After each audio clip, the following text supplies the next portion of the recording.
इयत्ता 10वी प्रकरण 6 त्रिकोणमिती. त्रिकोणमितीची आपण काही सूत्र इथे लिहिलेली आहेत ते आपण बघूया.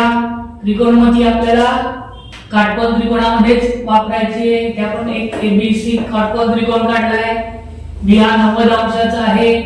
काटकोन त्रिकोणामध्ये 90 अंशाच्या कोनासमोरच्या बाजूला कर्ण म्हणतात, त्यामुळे इतर ज्या दोन आहेत त्यांना बाजू म्हणतात. त्याच्यावरून काही गुणोत्तर आहेत ते आपण इथे बघूया. sin थीटा बरोबर समोरची बाजू भागिले कर्ण.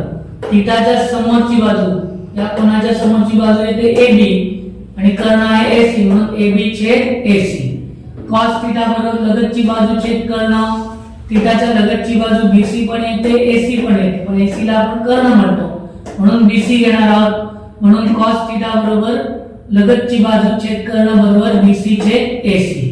tan थीटा बरोबर समोरची बाजू छेद लगतची बाजू AB छेद BC. कोसेक थीटा बरोबर sin चे उलट कर्ण छेद समोरची बाजू AC छेद AB. sec थीटा बरोबर cos चे उलट कर्ण छेद लगतची बाजू बरोबर AC छेद BC. cot थीटा बरोबर tan चे उलट लगतची बाजू छेद समोरची बाजू बरोबर BC छेद AB. हे आपले फॉर्म्युले झाले. आता आपल्याला समजा हा थीटा दिलेला आहे, त्याच्यावरून दुसऱ्या थीटाचं हे काढायचं आहे, किंमत काढायची असेल तर एक कोन 90 अंशाचा आहे. त्रिकोणाच्या तीन कोनांची बेरीज 180. एक कोन 90 असल्यामुळे बाकीच्या राहिलेल्या दोन कोनांची बेरीज 90 होणार. म्हणून एक कोन थीटा दिला असेल तर दुसरा 90 वजा थीटा. sin थीटा बरोबर cos कंसात 90 वजा थीटा.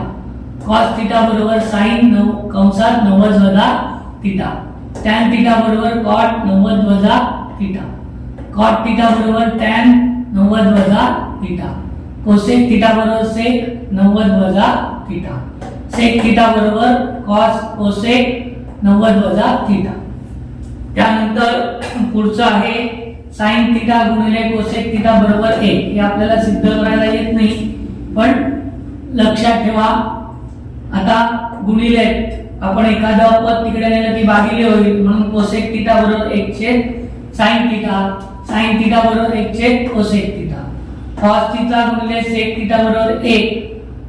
cos तिकडे गेले की भागिले होणार, म्हणून sec थीटा बरोबर 1 छेद cos थीटा आणि cos थीटा बरोबर 1 छेद sec theta.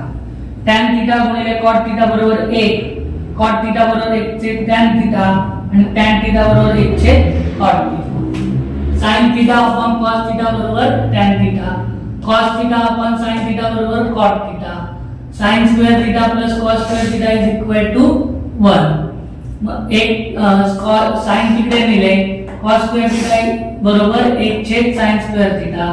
sin square theta बरोबर 1 वजा cos square theta. cos square theta बरोबर 1 वजा sin square theta. sin square theta बरोबर 1 छेद cos स्क्वेअर थीटा. 1 अधिक tan स्क्वेअर थीटा बरोबर sec square theta. sec square theta हे tan तिकडे गेले मायनस होतील. sec square theta minus tan square theta बरोबर 1. 1 समजा तिकडे गेला तर काय होणार? tan स्क्वेअर थीटा बरोबर sec स्क्वेअर थीटा मायनस 1. 1 अधिक cot स्क्वेअर थीटा बरोबर cosec स्क्वेअर थीटा. 1 तिकडे गेला तर वजा होणार, म्हणून cot थीटा बरोबर cosec स्क्वेअर थीटा वजा 1.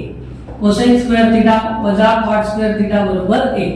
ही जर तुम्ही सूत्र व्यवस्थित पाठ केलीत, लक्षात ठेवलीत तर तुम्हाला ट्रिग्नोमेट्री हे सोपं जाईल.